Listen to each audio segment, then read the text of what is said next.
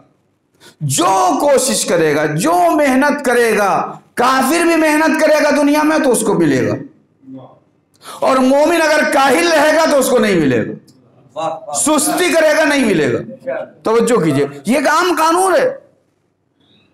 اب مصیبت یہ ہے کہ ہم بہتر سے بہتر نتیجہ تو چاہتے ہیں، رزلٹ تو چاہتے ہیں بہتر سے بہتر، لیکن کام نہیں کرنا چاہتے ہیں، کوشش نہیں کرنا چاہتے۔ دنیا کے معاملات میں لے لیجئے، یہی حال ہے ہمارا کہ بہتر سے بہتر جو ہے ہم چاہتے ہیں رزلٹ ہو۔ ہم چاہتے ہیں کہ ہم شیعہ ہوں، کیسے شیعہ ہوں؟ سلمان فارسی جیسے، ہوتا ہے نہیں؟ چاہتے ہیں، آرزو ہماری سب کی وہی ہوتی ہے کہ جو سلمان کا رتبہ ہے وہی ہمیں بھی مل جائے، جو ابوذر کا رتبہ ہے وہی ہمیں بھی مل جائے، سب کی یہ تمنا ہوتی ہے۔ لیکن بھیا ابوذر اور سلمان ایسے ہی تو ابوذر اور سلمان بن گئے، ایسے ہی تھوڑی بن گئے، کوئی محنت کی انہوں نے کوشش کی ہوگی اہل بیت کی اطاعت میں، تب اس منزل پہ پہنچے ہیں۔ تو اگر ہم بھی وہاں پہنچنا چاہتے ہیں تو ہم کو بھی ویسی اطاعت کرنا پڑے گی، ہم کو بھی ویسے ہی جو ہے اسی راستے پہ چلنا پڑے گا۔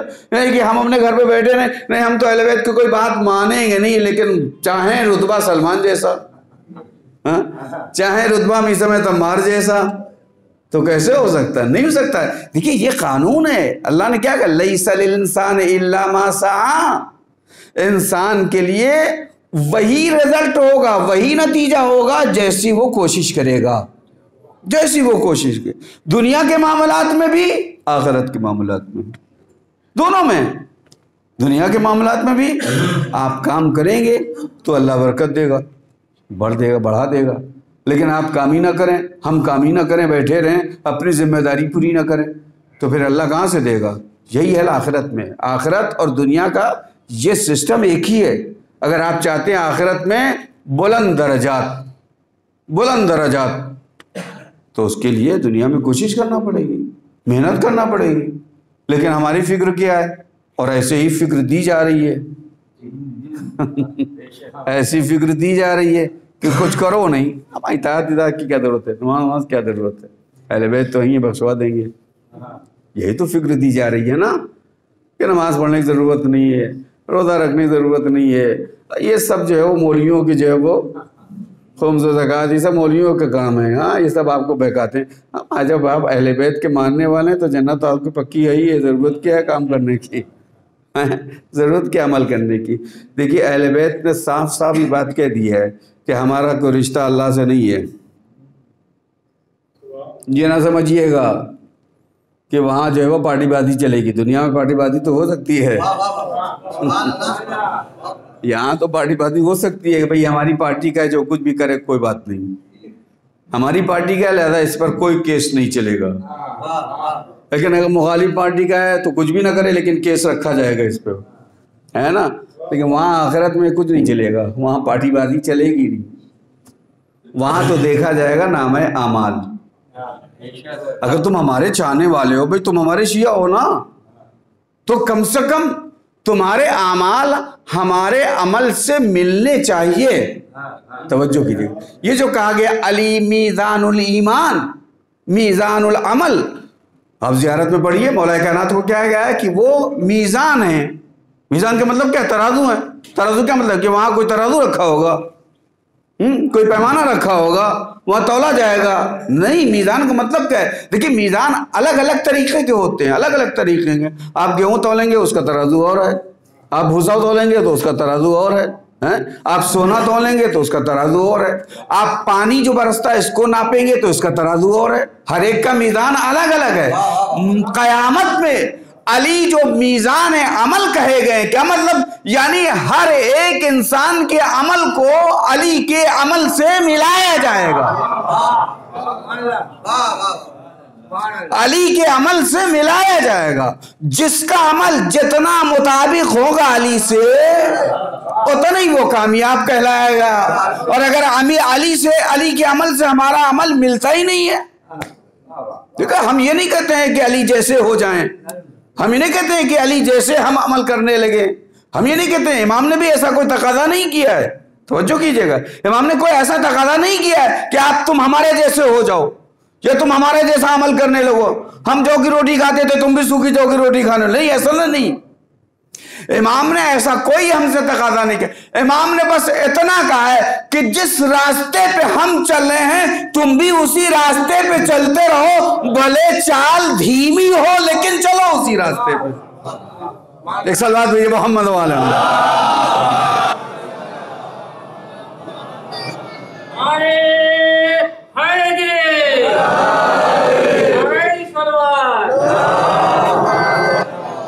بھائی اگر راستہ وہی ہے جو علی ابن ابی طالب کا راستہ ہے، بھلے دھیمی چال ہے، بھلے سست رفتار ہے، نماز پڑھ لیں، علی جیسی نہیں پڑھ لیں لیکن پڑھ تو رہے. روزہ رکھ رہے ہیں، علی جیسا روزہ نہیں رکھ پا رہے ہیں لیکن روزہ رکھتے تو ہیں. اور بھی سارے کام ہم علی جیسا نہیں کر پائیں گے لیکن اس راستے پہ تو ہیں، جیسا بھی ہمارے امکانات میں ہم کر رہے ہیں تو ایک دن ہم منزل تک پہنچ جائیں گے. لیکن اگر راستہ ہی بدل گیا، علی اس راستے پہ ہیں، وہ نماز بھی پڑھتے ہیں، وہ روزہ بھی رکھتے ہیں، وہ مومنین کی مدد بھی کرتے ہیں، وہ مظلومین کی مدد بھی کرتے ہیں، وہ ظالموں کے جو ہے وہ خلاف بھی ہیں، وہ یہ بھی ہیں وہ بھی ہیں، لیکن ہمارا راستہ یہ ہے، ہم ظالموں کا ساتھ دیتے ہیں، ہم نماز نہیں پڑھتے ہیں، ہم روزہ نہیں رکھتے ہیں، ہم حجاب نہیں کرتے، ہم یہ نہیں کرتے، وہ نہ کرتے. تو راستہ یہ علی کا، ہم اس راستے پہ کیسے ہم علی تک پہنچ جائیں گے؟ کیسے پہنچ جائیں گے؟ بھئی علی تک پہنچنا ہمارا مقصد ہے یا نہیں ہے؟ اہل بیت تک پہنچنا ہمارا مقصد ہے. تو اہل بیت نے جو راستہ بتایا ہے کہ اس راستے سے تم ہم تک پہنچو گے، ہم نے اگر وہ راستہ ہی بدل دیا تو کہاں سے پہنچ جائیں گے؟ ٹھیک ہے، سست ہو، چال سست ہو، دھیمی ہو، کم ہو، الگ الگ راستے میں چلنے والے الگ الگ ہے. گاڑیاں لوگ چلاتے ہیں، کوئی 100 کی رفتار سے چلاتا ہے، کوئی 102 کی رفتار سے چلاتا ہے، کوئی 40 کی، کوئی 20 کی. جو نیا ڈرائیور ہوتا سیکھتا ہے نا، وہ تیز تھوڑی چلائے گا، تو دھیرے دھیرے چلائے گا. تو ٹھیک ہے، اس راستے میں اگر ہم چل رہے ہیں، بھلے رفتار کم ہے، اسپیڈ کم ہے، لیکن اتنا یقین ہے راستہ صحیح ہے تو منزل بھی مل جائے گی. لیکن اگر راستہ ہی غلط ہے تو پھر منزل تک نہیں پہنچ سکتے ہیں. لیس للانسان الا ما سعی، انسان کی قدر و قیمت اس کے عمل سے ہے. قیامت میں خصوصاً، ابھی یہاں دنیا کو چھوڑ دیئے، یہاں دنیا میں جو ہے وہ حقیقت میں انسان کی جو قیمت ہے وہ نہ مل پائی ہے، نہ مل پائے گی. یہاں معیار الگ ہے، دنیاوی معیار الگ ہے. دنیاوی معیار پیسہ ہے، دولت ہے، مقام ہے، یہی ساری چیزیں ہیں. بھلے انسان کچھ بھی نہ ہو لیکن کسی منصب پر ہے تو وہ بہت بڑا کہا جاتا ہے، بہت عزت مند ہو جاتا ہے. آج کی دنیا میں یہی ہے کہ آج کل منصب جو ہے وہ استحقاق کی بنا پر تھوڑی دیے جاتے ہیں. آج کل منصب جو ہے وہ تعلقات کی بنا پر دی جاتے ہیں. فرق ہے. استحقاق الگ چیز ہے اور تعلقات الگ چیز ہے. تعلقات پہ انسان جاہل کو جو ہے منسٹر بنا دے. سب کچھ ہو سکتا ہے, سب کچھ ہو سکتا ہے, اور ہو رہا ہے. آپ اس دنیا میں دیکھ رہے ہیں, آپ اپنے ملک میں دیکھ رہے ہیں, ٹھیک ہے نا. نااہل کو جو ہے وہ کسی منزل پہ پہنچا دیا. لیکن اسلامی دنیا میں جو مناسب ہوتے ہیں وہ استحقاق کی بنا پر پڑتے ہیں, ملتے ہیں, تعلقات کی بنا پر نہیں. مولا کائنات کی آپ وہ 4 سالہ یا 4.5 سالہ جو دور حکومت ہے آپ اس کو دیکھ لیں. امام نے گورنر انہی اپنے چاہنے والوں کو بنایا جو گورنری کے لائق تھے. جو گورنری کے لائق نہیں تھے, بھلے وہ اچھے تھے, بھلے وہ عابد تھے, بھلے وہ زاہد تھے, بھلے وہ امام کے پکے شیعہ تھے, لیکن ان کو گورنر نہیں بنایا. جیسے مثال کے طور امام کی اس حکومت میں 1 شب کا آپ کو گورنر ملے گا, 1 شب کا. جیسے جناب کمیل باعظمت شخصیت, دعائے کمیل ان سے منسوب ہے, لیکن سیاسی اعتبار سے بس اتنے نہیں تھے وہ. جیسے امام نے 1 شب کا گورنر دوسرے دن معزول نامہ جاری کر دیا کہ نہیں تم اس لائق نہیں ہو, تم ہمارے پاس رہو, ہم سے ایمان لو, ہم سے حدیثیں سیکھو, لیکن گورنر کی حیثیت سے نہیں. تو معلوم کیا ہوا کہ ایک انسان کو اسلامی سسٹم میں استحقاق کی بنا پر منصب دیا جاتا ہے, غیر مستحق کو منصب نہیں ہے. ہماری دنیا میں یہ سب چلتا ہے, ٹھیک ہے نا. تو وہاں بھی جو ہے وہ ضروری ہے کہ ہم جنت تک پہنچنے کے لیے اپنے کو حقدار بنائیں, اپنے کو حقدار بنائیں. یہ جو شفاعت کا مسئلہ ہے, شفاعت کا مسئلہ یہ نہیں ہے کہ آپ سادہ پیپر لے کے جائیں اور لکھیں یہ ہمارا چاہنے والا ہے اس کو بھیج دیجیے. نہیں, شفاعت کا مطلب یہ ہے کہ آپ جو بھی اپنا اعمال نامہ لے کے جائیں اس میں کچھ نہ کچھ ہونا چاہیے, بھلے وہ مٹی ہوئی لکیریں ہوں کیوں, بھلے وہ ٹیڑھی میڑھی لکیریں کیوں نہ ہوں, لیکن ہونا چاہیے تاکہ اس کے ذریعے سے ائمہ اپنی شفاعت آپ کو جو ہے وہ اپنی شفاعت کی شامل حال کر لیں آپ کو. لیکن ایک سادہ ہے, اب دنیا میں لے لیجئے, ایک بچہ جو ہے وہ امتحان حال میں جائے اور یوں ہی کاپی چھوڑ کے چلا ہے, ممتحن لاکھ اس کا چاہنے والا ہو, اس کا تعلق دار, اس کا باپ ہی کیوں نہ ہو, جو کاپی جانچ رہا ہو اس کا باپ ہی کیوں نہ ہو, لیکن وہ سادی کاپی چھوڑ کے چلا آئے گا تو باپ اس کو نمبر دے گا؟ نہیں دے گا نا. اس لیے رجسٹرار اس کو پکڑ لے گا کہ تم نے اس کاپی پہ نمبر کیسے دی جب کچھ لکھا ہی نہیں ہے. بھائی کچھ لکھا ہونا چاہیے, ہوتا ہے نہیں, کچھ لکھا ہونا چاہیے تو نمبر کا مستحق بنے گا. شفاعت اسی کا مطلب ہے, یعنی کچھ تو ہمارے اعمال میں ہونا چاہیے تب شفاعت ہوگی. شفاعت کا مطلب وہاں پارٹی بازی نہیں ہے. ایک سال بعد بھیجیے محمد والے میں.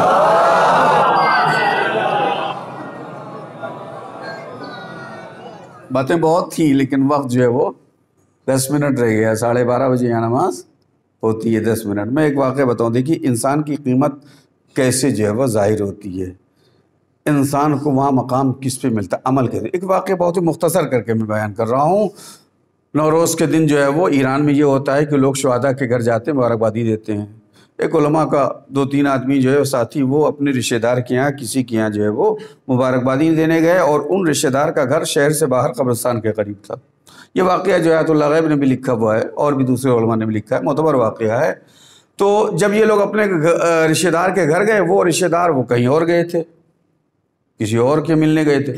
اتفاق گھر بند تھا, بغل میں قبرستان تھا. انہوں نے کہا چلو بھائی جب یہاں آئے تو فاتحہ بھی پڑھ لیں مرحومین. یہ وہاں گئے اور ایک قبر پہ بیٹھ گئے, فاتحہ وغیرہ پڑھا, اور اس کے بعد مذاق میں کہنے لگے کہ بھئی آج عید کا دن ہے اور ہم آپ لوگوں کے مہمان ہیں, تو عید میں لوگ جو ہے وہ عیدی دیتے ہیں, تو آپ بھی کوئی عیدی ہم کو دیجئے. تو ایک قبر سے آواز آئی کہ اگلے منگل کو آ جانا. اب آپ بتائیے, ہم اور آپ یہ آواز سنیں نا تو مر جائیں گے نا کہ بس اسی جیسے کہ جو ہے وہ افسوس میں جو ہے اب تو ایک ہی ہفتے کا ٹائم ہے. اچھا ان لوگوں نے یہی سمجھا کہ اس کا مطلب ہے کہ بس اب ایک دنیا میں ایک ہی ہفتہ رہیں گے, اگلے منگل کو اس دنیا سے رخصت ہونا ہے. جب مردہ ہمیں بلا رہا ہے تو مردہ بلانے کا مطلب کیا ہے, قبر سے آواز آ رہی ہے. ہاں, تو یہ لوگ اپنے سارے جو ہے وہ جسی کے معاملات طے کرنے لگے، وصیت یہ وہ، جی بھائی جس کا حق ہے اس کو دے دیا، اور یہ وہ، اور ایک دم تیار ہو گئے اپنے کو موت کے لیے۔ منگل کو بیٹھ گئے گھر میں کہ بعد تو ملک الموت آئیں گے ہی ہیں، لیکن شام ہوتے ہوتے عصر ہو گئے لیکن کوئی آیا نہیں۔ تو ان لوگوں نے سوچا آخر بات کیا ہے، چلو اسی قبر پہ چل کے معلوم کریں کہ بات کیا ہے۔ بہت مختصر کہہ کے میں بتا رہا ہوں، ورنہ اس کو پھیلایا جائے تو بہت بڑھ جائے گا۔ یہ لوگ پھر اسی قبر پہ جہاں پہ بیٹھے تھے اسی قبر پہ آئے، اور ان لوگوں نے کہا بھائی آپ نے کہا تھا کہ منگل کو آپ نے بلایا تھا، ہم لوگ آ گئے ہیں۔ تو ایک دم سے جو ہے وہ قبر پھٹی، شگاف ہوئی قبر، اور آواز آئی کہ اس اندر جو راستہ بنا ہے اس میں راستے میں آ جاؤ تم لوگ۔ 2-3 آدمی تھے، علماء تھے سب، ظاہر سے پتہ عوام الناس ہوتی تو ایسے ہی مر جاتی، ہاں دیکھ کے۔ علماء تھے، صاحب جسے کہ معرفت تھے۔ یہ لوگ اندر گئے، ایک بہترین خوبصورت راستہ، دونوں طرف جو ہے وہ باغ ہیں بہترین، اور اس کے بعد سامنے ایک محل، فرشتوں نے ان کا استقبال کیا اور ان کو باقاعدہ اس محل میں لے گئے۔ محل میں جب لے گئے تو بیچ میں دیکھا ایک خوبصورت جوان تخت پہ بیٹھا ہوا ہے۔ اب اس کی جو تعریف واقعات میں ہے کہ مثلا جو ہے وہ جنت کے زیورات، وہ سارے جو ہے وہ آراستہ اور بہترین لباس ہے جنتی، اس کو بیٹھے ہوئے ہیں، اور اس کے بعد انہوں نے کہا کہ بھائی ہم نے آپ کو بلایا تھا اور سارے جنت کے میوے اور فروٹ یہ بھی لگے ہیں، کہا بھائی ہم آج آپ ہمارے مہمان ہیں، آپ آئیے سب کھائیے، بسم اللہ۔ ٹھیک ہے، ان لوگوں نے جو ہے وہ جو کچھ بھی ہوا اس جنت کے پھل فروٹ جو بھی کھائے اس کے ساتھ، اس کے بعد ان لوگوں نے سوال کیا، توجہ کیجئے اصل مقصد کیا ہے، سوال کیا کہ تم کو یہ مرتبہ کب کیوں ملا، کیسے ملا؟ یہ مرتبہ جنت میں، یہ بہترین عالی شان محل، ہاں یہ خدمت گزار حور و غلمان، یہ سب، یہ محل، یہ کیسے ملا ہے تم کو، اور تم کون ہو؟ تو اس نے بتایا، یہ اصفہان کا واقعہ ہے، اس نے کہا میں اصفہان کے فلاں محلے کا قصائی ہوں۔ البتہ ایران میں جو ہے وہ قصاب ہونا یہ سب شیعہ تھے، مومن تھے، سمجھے؟ آج بھی آپ جائیے دیکھیے سب مومن ہیں۔ تو میں فلاں محلے میں فلاں گلی میں کا قصائی ہوں، قصائی، قصاب، اور اتنا بڑا مرتبہ کس وجہ سے ملا؟ توجہ کیجئے گا، کہا مجھے اللہ نے یہ جو جزا دی، میں نے کیا کہا تھا کہ انسان کی قیمت اس کے عمل سے ہے، انسان کی عظمت اس کے عمل سے ہے، کہا یہ جو مجھے مرتبہ ملا ہے میرے اندر 2 خاص باتیں تھیں، توجہ کیجئے گا، میں جوانوں سے کہہ رہا ہوں، 2 خاص باتیں تھیں۔ پہلی خاص بات یہ تھی، گوشت کی دکان تھی، قصائی تھا، گوشت کی دکان تھی، میں کبھی بھی ناپ تول میں ذرہ برابر کمی نہیں کرتا تھا۔ توجہ کیجئے گا، جو بزنس مین حضرات ہیں وہ سنیں کہ میں ذرہ برابر ناپ تول میں کمی نہیں کرتا تھا، بلکہ زیادہ ہی دیتا تھا، کم نہیں دیتا تھا۔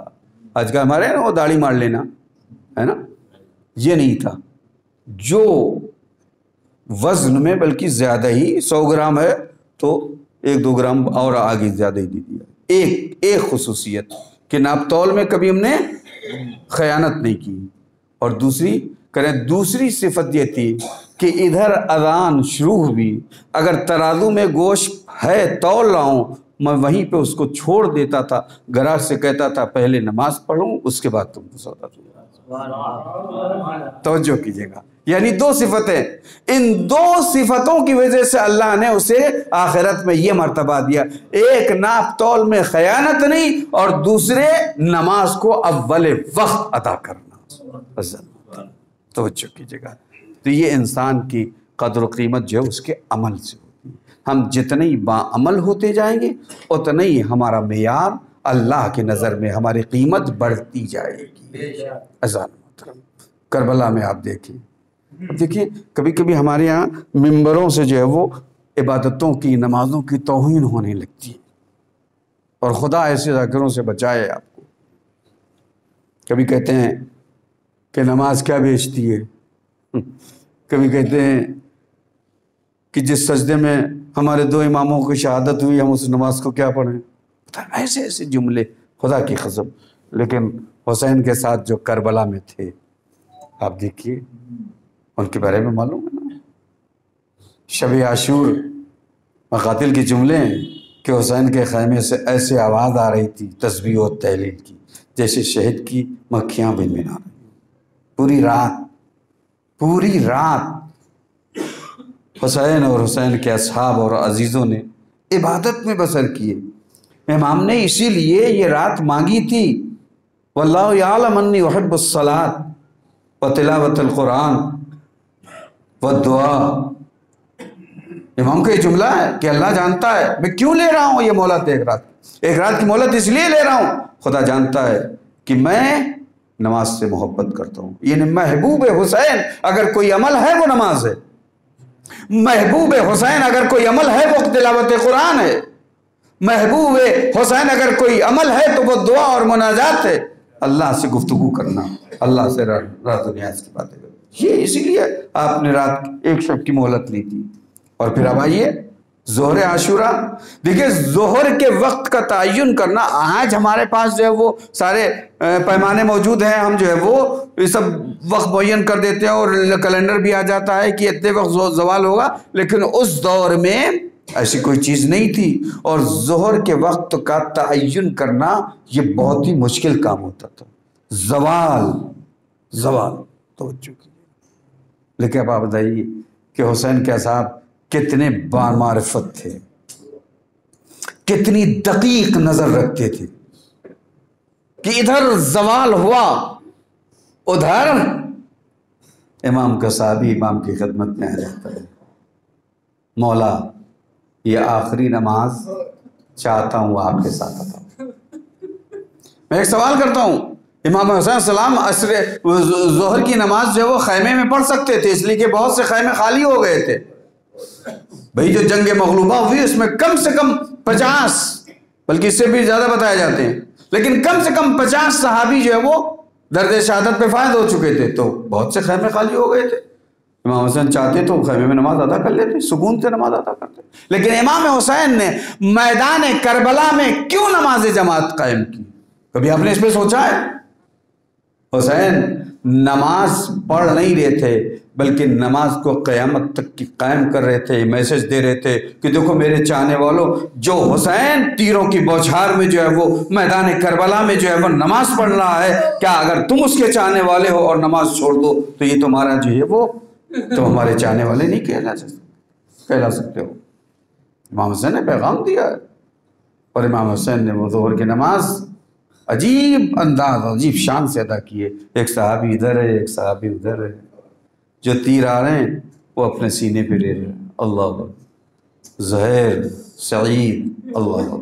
امام حسین کی نماز ختمی، سعید زمین پہ گر پڑتے ہیں. امام ان کا سر اپنے بازو پہ رکھتے ہیں. سعید کیا پوچھتے ہیں؟ مولا میں نے اپنا حق ادا کر دیا. اللہ کیسے کیسے چاہنے والے تھے. مولا میں نے اپنا حق ادا کر دیا. حسین کیا کہتے ہیں؟ سعید اب اس سے بڑھ کے کیا ہوگا؟ تم نے حسین کو اپنے امام کو نماز پڑھوا دی. اللہ اکبر.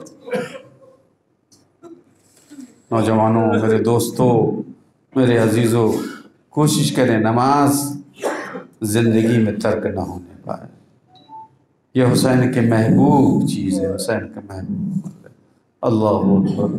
اب جانتے ہیں حسین کی ایک بیٹی تھی 4 سالہ. ایک باپ کے جانے کا غم ہے. بیٹی ہے، عزیز و اقارب ہے. میں چند میرے مصائب پڑھوں گا، وقت ہو گیا ہے. سکینہ کی ایک عادت تھی. وہ عادت کیا تھی کہ جب بھی نماز کے وقت ہوتا تھا تو بابا کے لیے فوراً مصلی بچھا دیتی تھی. کیا عادت تھی. سکینہ جب سے سمجھدار اصلاح 3 سال 4 سال 5 سال کی تھی. جیسے ہمارے یہاں بچوں میں عادت ہو جاتی ہے، گھر میں آپ نماز پڑھیں اور وقت پتہ چل جائے کہ باپ یا ماں اس وقت نماز پڑھتی تو فوراً مصلی لے آتی، مصلی بچھا دیتی ہے. سکینہ کی عادت پہ تھا کہ جب بھی نماز کا وقت ہوتا تھا تو سکینہ اگر حسین گھر میں ہوئے تو مصلی بچھا دیتی تھی. اللہ اکبر. حسین نے ظہر کی نماز ادا کی لیکن ابھی عصر کی نماز تو نہیں پڑھی ہے. حسین رخصت ہو کے گئے ہیں، عصر کا وقت آ جاتا ہے. سکینہ خیمے میں مصلی بچھائے اپنے بابا کا انتظار کرتی ہے کہ میرا بابا آئے گا، عصر کی نماز پڑھے گا. لیکن یہاں تو منظر الگ ہے۔ اللہ اکبر، حسین گھوڑے سے نیچے آ گئے، اے شمر ملعون حسین کے سینے پہ ہے۔